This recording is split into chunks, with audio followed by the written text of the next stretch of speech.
Leah Michelle, Resistance Chicks. We are coming at you March 23rd, 2017. It's our mother's birthday. So Leah was just kind of playing a little clip of this, and I'm in the kitchen putting my mom's T-bone steaks in the oven to celebrate her birthday. And I'm like, literally from the kitchen, I'm going, oh, no. Heck no. No. And I'm sorry. I feel for everyone in Europe that is suffering these causes. But I have to be completely honest. Once it starts happening on American soil, I am fit to be tied. I am ready to go take the 9mm. I'm ready to go to take the AR-15. I'm ready to go take the 12 gauge and just start blowing people up. And in this case, it wasn't a Muslim, but a Mexican. And we have these illegals that are coming in. They're part of a lot of gangs. Mexican cartels, it's just a really bad system. And what they did here, what school officials did, they literally put 17 and 18-year-old dudes, men, in 9th grade. And this is happening in Europe. And they raped a girl at school. And I just want... We've been screaming about this on Resistance Chicks. But I don't think, and the reason I want to hammer this is for our American viewers that maybe just quite, it is really hard when it's not your country, and I get that, okay? But now guess what, guys? It's happening in our country, and this is why it is so important that we have to vet the people that are coming into our nation and to have them treated correctly. There should never, ever be 18-year-olds in with freshmen for any reason unless you have failed the grade and you grew up here, okay? I mean, this is ridiculous. Outside Washington. According to police there, a 14-year-old high school student was raped in the bathroom by two boys, 17-year-old Jose Montano and 18-year-old Henry Sanchez. That's bad enough, but it gets worse. Sanchez is an illegal alien here. He's been here 7 months, has not been deported. Not only that, despite being the age of upperclassmen, both alleged rapists were classified as freshman 9th graders, and so they shared the same grade as their much younger victim. Brigida Mulligan is a legal immigrant to the U.S. She's a resident of Rockville, and she's campaigned against that city becoming a sanctuary city. She joins us now. Brigida, thanks a lot for coming on. Thank you for inviting me. The sadness of all of this is that earlier this month, March, you wrote a letter to the mayor and the city council of Rockville saying this could potentially be a problem. You obviously were horrified by this. How shocked were you, though? Well, we had a public hearing. We had 88 people sign up. 10 of them actually left because it went too long. But I submitted a petition against it because there was a petition to recommend to the mayor and council to become a sanctuary city. Right. However, how the ordinance was written, it really didn't use that language. They actually were saying is they wanted to have policy on how the Rockville Police Department should enforce the immigration law. And of course we know that Montgomery County is very liberal, and I think that the city's going to follow their suit. The other problem is that the state is going forth with making it sanctuary state, and quite a few of us are upset about this.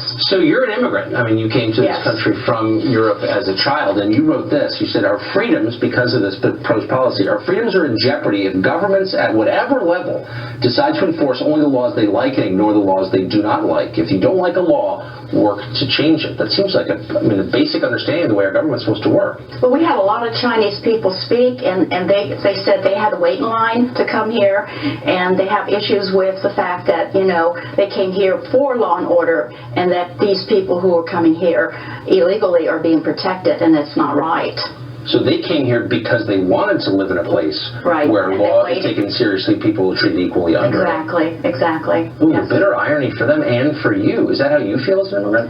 Well, definitely so. I mean, I'm really for law and order. I've been fighting for this, but when this situation in Rockville happened, it made me really upset because of the fact that a 14-year-old girl was not protected in the high school, and all the money that we in Montgomery County pay for our taxes, which goes to mostly the school, that they have a situation where they allow illegals to come into a high school at 17 and 18, illegal, don't speak English, and have an opportunity to do this kind of crime for a 14-year-old is really very, very disheartening. And there's one of the alleged perpetrators right there. I mean, look, most people who come to this country legally or illegally are not like this guy is alleged to be. But the truth is it does not improve your school if a lot of people come who can't, for example, speak the language. I mean, it doesn't make your school better, does it? What they should have done is put him in some sort of remedial English and learn some English first. They shouldn't even put him in school, in my opinion. No. You just don't put him in school. And I think that a lot of people are really upset about this. The unidentified student was violently raped, sodomized, and made to perform bad, or horrible things by these guys. The victim was walking in a school hallway when she met two male students. One of the male students asked the victim to walk with him and the other man, and then they asked the victim to do these things, and then they forced her into the bathroom. And the court records describe the merciless and brutal assault done to this poor young girl. And it's horrifying, it's devastating, it's disturbing on all levels. We will link to this article. The surge of Central American kids has become a significant problem in many of the school districts. And Crowder has an article where he says, enough is enough. And I think Matt Walsh had some stuff on Twitter where he's like, why aren't we talking about this? Why isn't CNN talking about this? Why isn't MSNBC? This is not their thing. This is not their angle. So they're not going to talk about it. You're not going to hear about it. Go ahead. Well, here's the thing. In all honesty, if this had been a white young man or two white boys that had done this, it would have been covered. They would have covered it because it would have made white males look bad. But because it's an immigrant, or if it had been a black student or a Muslim student, they're not going to cover anything like that because it doesn't push their agenda. Here's the thing. Not only that, the Democrats are angry because they're saying that this is race baiting, that if the more we talk about it, the more it exactly, because they're trying to hush it. This guy says, Schleiter says, I have yet to hear a single Democrat or feminist say one negative thing about the illegals who committed the Rockville rape. Not one. It turns my stomach. Like, literally, it makes me so angry that these people can't listen. You know what? Don't talk about the fact that they're illegals. Don't talk about the fact that they barely speak English or whatever. I don't care. Something like this happens to a young lady, it should be on the news. It should be everywhere. Every time someone is raped, it should be blasted because we have to. That's how society changes things. Rapists get off scot-free because it doesn't get blasted. It doesn't get shed a light on. And so they keep doing it over and over and over again. Russia. Exactly. So I'm going to play again. This is from the AP. A rape at a high school in Maryland is getting drawn into the nationwide debate on immigration. Two male students are accused of raping a female student last Thursday. Immigration officials say at least one suspect is in the U.S. illegally, something the school superintendent could not confirm or deny. Be clear, we do not know what anyone's immigration status is in the school system because the law says we don't collect that. Demonstrators gathered outside the school on Tuesday. You gotta take people's dang on birth certificates and vaccine records. It's horrible and disturbing and very traumatic. White House Press Secretary Sean Spicer called the case shocking and disturbing. This young woman in particular fought to come to this country legally because of the freedoms and the treasures of this nation. And to think that this kind of tragedy would occur to someone who's personally endured that kind of struggle to come to this nation and then face this is reprehensible. Immigration and Customs Enforcement lodged an immigration detainer against the 18-year-old suspect, Henry Sanchez. Shirley Smith, The Associated Press. So, you have that, and then there actually was this. And these are two different incidences, but they kind of go together. A man deported 4 times is arrested in a sex attack on a 2-year-old girl, brutal stabbings of her mom and another woman in brutal 5-hour crime spree. In 28 years, probably the most heinous criminal act I've ever seen. Deported 4 times, an admitted MS-13 gang member. None of that stopped Tommy Alvarado Ventura from getting back to Nassau County and back in handcuffs. Deported 4 times and still being able to come back into the country and do something like this, it's horrible, especially that little girl. The violent crime spree started at this apartment building on Tuesday night. Police say Alvarado Ventura sexually assaulted his girlfriend's 2-year-old child. His next stop, El Mariachi Loco Bar in Hempstead. Police say he beat and stabbed a 24-year-old woman to within inches of her life.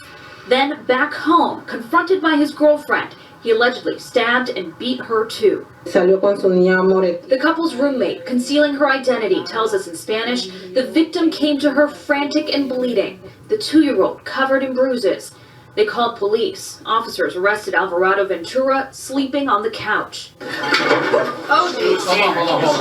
Inside the courtroom, emotions ran high. Alvarado Ventura's family didn't comment, but one person fainted, collapsing on the floor. It's unclear how the known gang member kept getting back to the States, but people in Hempstead say MS-13 has caused unthinkable violence in their communities for too long. Long Island is not safe to walk down anymore, and MS-13 is a big part of it. They provide nothing of any value, and the only place they really belong is in jail. Dang. Wow. So obviously the crime didn't just happen, but the article was just published. Right. So I'm sure it's a very recent crime. So, this was obviously, just, listen, this kind of strikes of like psychosis almost, because he was sleeping on the couch after doing something like that. So this was at the news briefing just today. It was a crime that happened on Tuesday. Thank you. So, and the fact that he just went to sleep, I mean, are you serious right now? But I think the more important thing to be highlighted here is this gang that he was a part of that's kind of taking over that area. Yeah, there's been, Breitbart has actually, and I haven't had time to cover, we can't cover all the stories. I've read a lot about this. I always get it mixed up, MS-13, M13 or whatever. MS-13, I think. And they're just, they're intense. I mean, this is a thing. And actually, I've read some articles where they did some satanic worship and they killed some people and raped some people and they just... And once you open, and I think that that's why I said it kind of strikes of psychosis, because once you open the door to doing something like that, you actually lose, because we've done a lot of study on psychology and things like that, you actually kind of lose the ability to understand the consequences of an action, because you have desensitized yourself to the heinousness, if that's a word, of the act itself. And so I think that's why he's just, I mean, and so if this particular gang is dabbling in Satanism and different attacks like this, I'm sure he was probably part of different gang rapes or different gang attacks where this sort of thing takes place. And then you just kind of get a lust for it. It's like an addiction. You have to go and keep doing it and go after more. So his name is Alvarado Ventura. He's an admitted member of the MS-13. According to police, he was deported back to El Salvador in 2006. Most recently in... and it's an El Salvadorian gang, specifically. Police did not provide information to the reasoning for the previous deportations, but at least one was related to prior criminal convictions, which include assault, driving while intoxicated, drug possession, and disorderly conduct, and false impersonation, probably false papers and things like that. So we've got 2 cases where illegals are causing crimes, and Donald Trump has taken a lot of flack because he calls them the bad hombres. And he says they come over here with bad intentions. And this is the difference, and I'm trying to explain it in my own head, the difference between the Mexicans coming over here versus the immigrants into Europe. And you've got the migrants. You've got 2 different kinds of migrants. You've got the African economic migrants, many of who are Muslim, and then you've got the Islamic migrants coming from terrorist states, and you've got this weird mesh, as Katie Hopkins will say. So many of them don't even get along. Right. So the violence is happening amongst themselves. And also the difference is they're not coming in to pick your strawberry fields or things like that. They're not working really hard to send back money to their families. Right. You know, it's a totally different dynamic, but it's the same kind of invasion. Most of the Mexicans who are illegal here are, quite frankly, they're nice people. Right. They're good people. They're Christians. Yeah. Right? But they can't come here because you can't... Illegally. That's what I mean. Oh, please, understand me. They can't come here illegally. The world is too crazy. It's too upside down at this point. Right. I'm actually not for sure that I want a big giant wall, because as Michelle pointed out the other day, when you build a giant wall, then we can't get out if we need to. It's very true. Right? We're stuck. So I'm like a claustrophobic type person, and but But I do believe that there is a much better way to keep people from coming over, and they are let over here. This is if you disincentivize people, like seriously, with all the sanctuary cities. That's exactly what it is. It's the incentive. People started to leave as soon as Trump started to crack down. Why can't we? Seriously, I understand the whole you know innocent until proven guilty thing, but at this point, we build this wall, which I don't want a wall. I don't want a wall. Okay? But you have to crack down on employers who employ illegal immigrants, because that's the way you can crack down on these things without going against somebody's illegal search and seizure, right? So you can't just go up to somebody and say, "Are you here legally? Show me your papers." Right? But the government can go and check the papers and ask them and make them sign papers and say, and fine employers who knowingly, hire people who are there illegally. And then you have to crack down harshly on anyone who has a false document. And that's how you do it. If you're caught with a false document, you don't even get to go to U.S. prison. Because U.S. prison is almost better. Well, it's not like that guy said. Why do I have better ideas than a stupid wall? I don't really want the wall. Like I said, I'm claustrophobic. Go ahead. Oh, now I don't remember what I was going to say. It makes so much sense to me. There are so many ways. If you tell police officers, listen, if you're caught here and you're illegal, bam, you're gone. But in sanctuary cities, you're not gone. The guy had said with the school system. Go ahead. If you're caught with no papers in any situation, like you're pulled over for a traffic stop, you don't have a license, or you knowingly present a false document. Hang on, I'm going to go back to my thought in a minute, because now I have another You're fined How many of you have seen or something? The World War II movies and just different movies where they're like, papers, show your papers, and people are terrified, right? Because they don't have their papers. I'm so scared. I don't have my papers. We lost our papers. And there's a lot of comedies about, I think Lucille Ball and Desi Arnaz did some things where they were overseas and they didn't have their papers. It's kind of a joke, but literally if you make it so that not having your papers, what I wanted to get to with the school system. There's so many things you can get. You can get food stamps without your paper. Do you want me to get to my point or no? What's the point? It's probably not. You get medical care. Go ahead. I keep losing it. Lucille Ball? No, I did that one already. You can get anything in America. You can get with. I remember. The guy says that they're not even allowed to know whether these students are illegal or not. Like Leah said, the birth certificates. You have to have you know how hard it is to get your kid to go to public school. You gotta have all this identification. They have vaccines. You have to be vaccinated to go to public school. Exactly. They know. Okay, they know whether these people. So there's incentives you can get on food stamps. You can get medical coverage. You can get on welfare. You don't get to go to a doctor. No. Of anything. Here's the thing. Exactly. We took a friend that was of ours my whole point. Into one of these clinics and to prove income and everything. We had to show 500 papers just to get this kid seen. Oh yeah, absolutely. At a government clinic. But if he was illegal, he'd be seen right on the spot, no questions asked. Right. Especially in Cincinnati or all these other sanctuary cities. So if you disincentivize, they'll all go home without a wall. So you come millions and billions of dollars on the wall, or you can just enforce the law. Then we need we need to always go back to the fact that what we did with the corn industry and NAFTA down there, that farming and corn was their economy. Right. GMOs, Monsanto, we can trace it all back to Rockefeller. The United States really had a huge hand in collapsing the farming industry and the economy in Mexico. And it is all our fault almost. Right. And so there is reparation that needs to be made as far as, but it's like we say it, everybody says it, Maureen says it, everybody says this, and it's very true. You need to help people where they're at, instead of trying to make it so that they want to come here. Because you know what? Right. They're also going to lose their heritage. They're going to lose what makes them special by part of this, if they do. This is kind of a funny story. I'm just going to throw this on the end here. It's already got over 20 minutes. 29 cartel inmates escaped a border state prison. They literally dug a tunnel. Wow, it's like a movie. I know.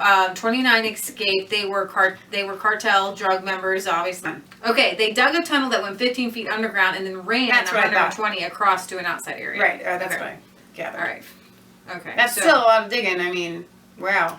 Yeah, and while we're at it, let's just keep going. I know. 300 skulls found in Mexican cartel mass graves. The recent discoveries of new clandestine cartel grave sites with close to 300 human skulls continue to shed light in the horrors that residents of Veracruz endure at the hands of ruthless drug cartels and Mexican politicians who turn a blind eye. So these drug cartels are using mules and things to get over to our country. I mean, these dudes are the dudes causing the trouble at our borders, okay?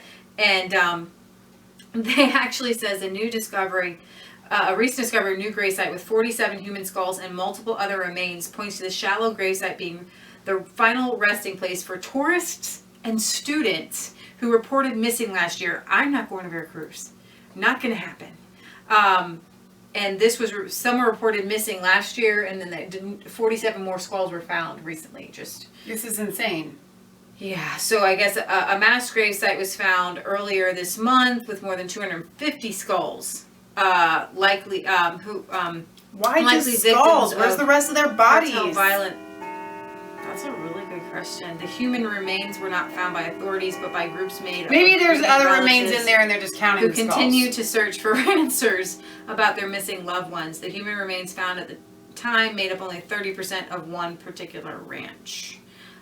So, again, these are the evil bad hombres coming over. And the MS-13. I know we just had this conversation about the wall, okay? But to go back to it, do you guys remember when we did the Super Bowl coverage and we covered the commercial that the lumber company, what's the name? Lumber 31 or something like that. 49. Lumber number. Yeah, we're really great at this news thing we do. Anyhow, they show this Mexican mother and daughter trying everything they can, and they get all the way to the border, and then there's this giant wall, and your heart breaks for them. Could we redo that entire commercial where we've got these drug lords, right, that are trying to smuggle these drugs, and they've got, all these people packing them, and they all come to the thing, and then there's a wall, and it stops them from bringing the drugs in. It's a whole different commercial. That's so true. Wow. Right? That's so true. That's so true. All right, so this wraps up our, I don't even know what to call it, because everybody wants to be so politically correct, but illegal immigrant episode where they're doing violent crimes. We raping 2-year-olds, stabbing girlfriends, and then falling asleep on the couch. Yeah. Okay, guys, this is Leah Michelle signing off for Resistance Chicks, where it is not a conspiracy theory. If it's the truth, don't forget to like, comment, and subscribe to Mass Faith 3 and Resistance Chicks. Ring the bell for notifications. Why is it that all these immigrants find us on Facebook and Twitter? Because I don't know. I don't understand the mindset of anybody that would rape anyone. But I know what I would do if I got my hands on them. All right, you guys, bye. You guys, bye. Bye, you guys. Bye, you guys. Bye, you guys. Bye, See you you guys. later. Arrivederci. Ciao. That's ciao. That's Italian.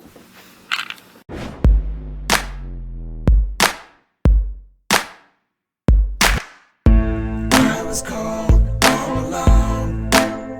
No place for